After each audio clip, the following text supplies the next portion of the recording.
This video shows how to fix blue screen of death errors on your Toshiba computer using proven Windows troubleshooting techniques. Whether your system crashes during startup or while using Windows, these step-by-step solutions can help identify the cause and restore your Toshiba PC to reliable performance. So whether you're performing updates, you're getting an IRQR not less or equal message, K-mode exception not handled, kernel data in page error, a lot of errors pertain to this problem, and we're going to go ahead and jump into what should hopefully be a pretty straightforward process, guys, and we're going to go ahead and jump right into it. So first thing I'd recommend doing would be to actually go ahead and boot to the troubleshooting utility on Windows 11. So if you do a hard power off 3 times in a row, Windows should automatically attempt to launch the starter prepare utility. And if it doesn't find anything, it will give you the option to select advanced settings, in which case it will take you to a screen that looks like this. Now, if it does not take you to a screen that looks like this, or you're unable to get to that, you can also download the Windows 10 Media Creation Utility, or Windows 11. They probably will make a creation utility for Windows 11 at some point. And it doesn't really matter, you can actually run the Windows 10 utility on Windows 11 as far as I'm aware. And you should be able to run the troubleshooting utilities built in within it. So you just would go ahead and download it to an ISO file and then burn it to a DVD or USB. It'd have to be about 4 gigabytes or more. It couldn't be a small USB flash drive, and it couldn't be a CD. It'd have to be a DVD. And then you'd boot your computer from it. So depending on the computer manufacturer, you'd have to tap a different key on your keyboard in order to launch that menu, in order to select what boot drive you want to go off of. So it could be anything between the escape key, F2, F8, F12, for example. And those are the function keys on the top of your keyboard. So you may have to just do a little bit of trial and error. Shouldn't take you more than a couple minutes. Googling it would probably be best before you even begin. But anyway, we're ready to go ahead and jump right into it. So we're on the choose an option page. So these will look very similar whether you're booting from it directly within Windows itself, or if you're plugged in a USB flash drive with the media creation utility installed and you selected the recovery option. So when you are setting up your Windows 11 installation or Windows 10, depending on the drive you're using, there should be an option to repair your computer in the bottom left corner of the dialog window, one of the first screens that comes up. You go ahead and select that, and then it would take you to a troubleshooting screen like you see here. And you want to go ahead and select troubleshoot, reset your PC, or see advanced options. And then there are going to be a whole bunch of options in here that we're going to explore in today's video. The first one, we're going to actually go underneath advanced options, and then select startup prepare, fix problems that keep Windows from loading. So go ahead and select that first.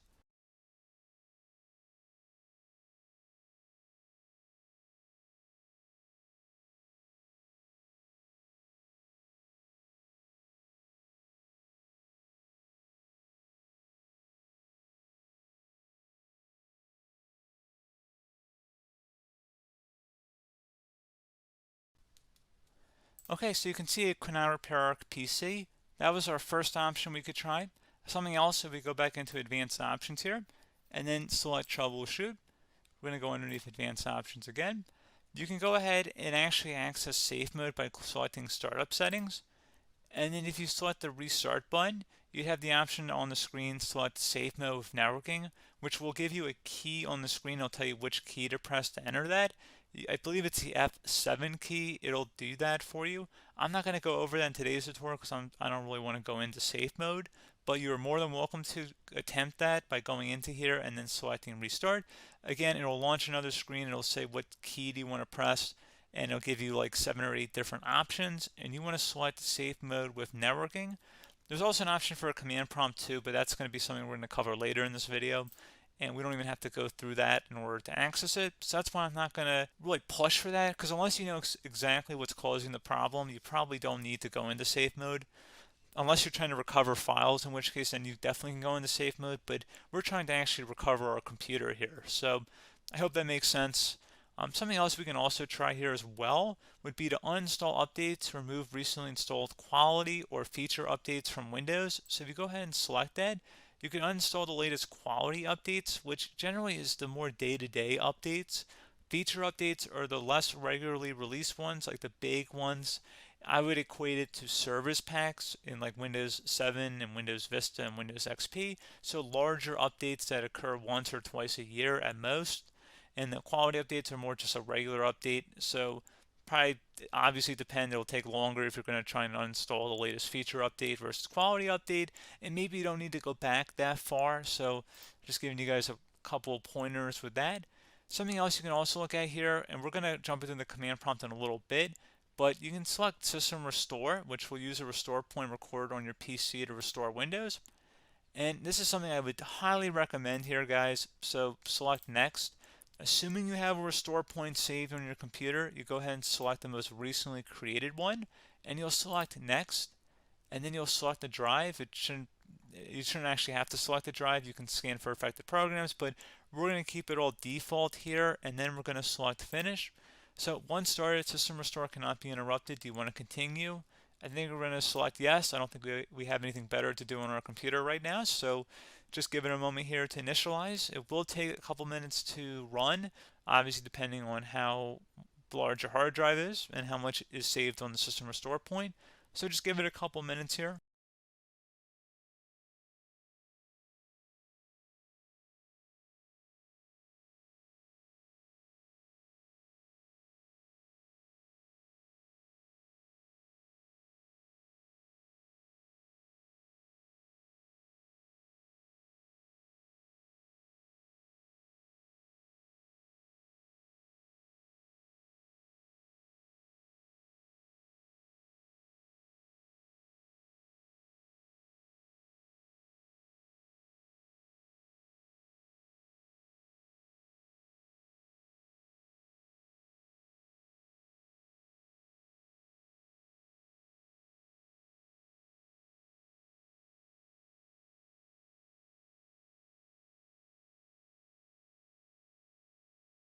Okay, so you can see system restore completed successfully.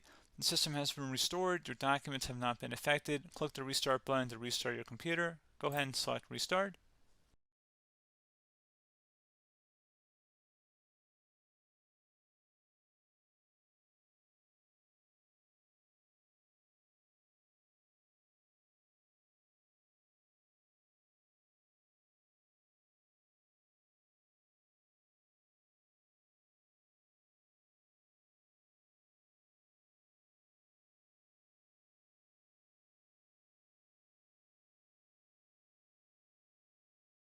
Okay, so you can see the system has been restored successfully.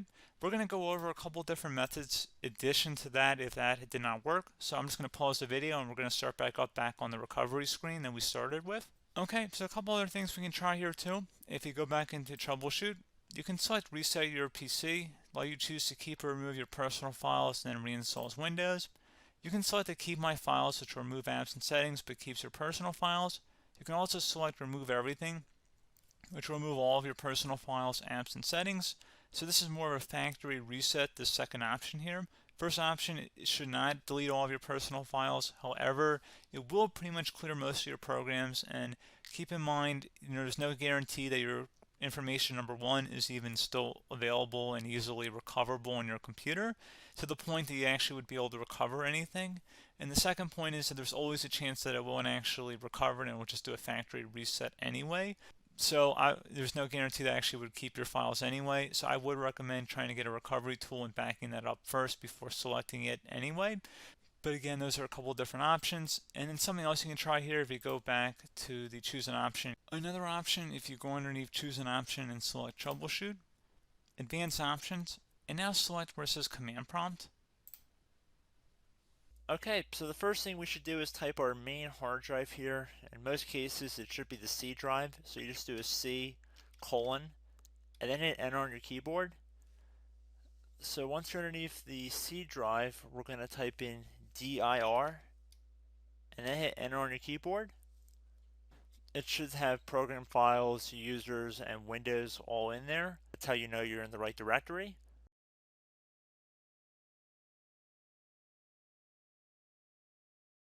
In some cases, it might be the D drive as well, so just keep that in mind.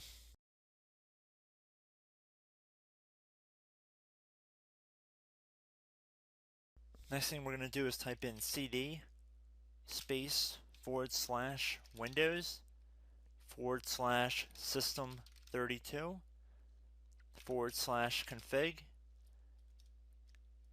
and then you're going to hit enter on your keyboard.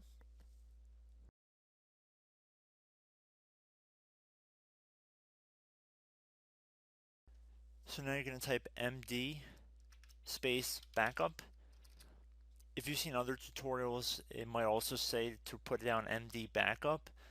That's because the backup name is pretty common when you want to back something up. So you can name this whatever you want, doesn't have to be backup. So if you've already made a backup folder in the past, you could do backup 1, for example.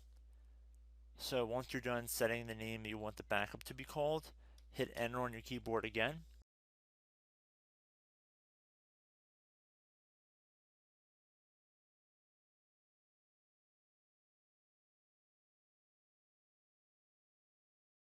At this point you want to type copy, C-O-P-Y, space, then you want to do the star symbol above the 8 key, then do a period or a dot, whatever you want to call it, then another star sign, and then another space, and then type backup, and then hit enter on your keyboard.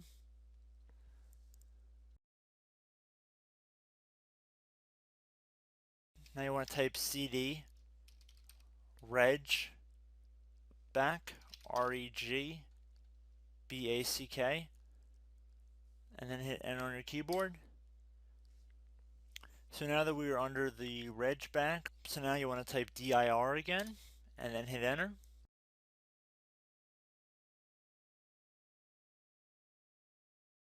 So now at this point we're going to type copy again. So copy, space, star sign, dot, another star sign, space, and then 2 dots. So we're going to type copy, space, star sign, dot, sign, star sign, dot, dot, and then hit enter on your keyboard again. So for overwrite, you want to overwrite all. So type A on your keyboard, so capital A, and then hit enter on your keyboard.